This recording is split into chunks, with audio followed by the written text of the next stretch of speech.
Oke guys, ketemu lagi sama gua yang anak kos menu malam kita hari ini ikan sarden. Ikan sarden campur telur, telur ceplok. Telurnya ada dua ya guys.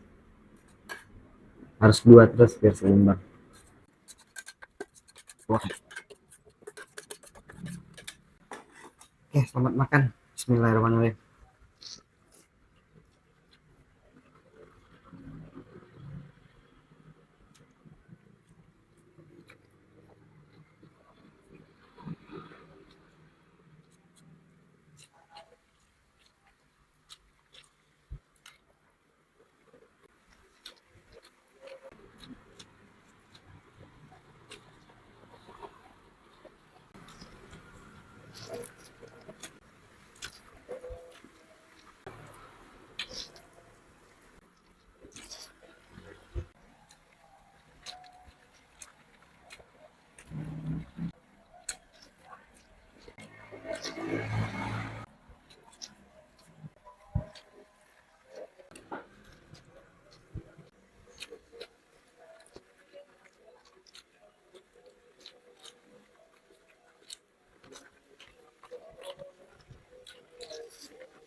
Oke guys, sampai ketemu di menu anak kos selanjutnya.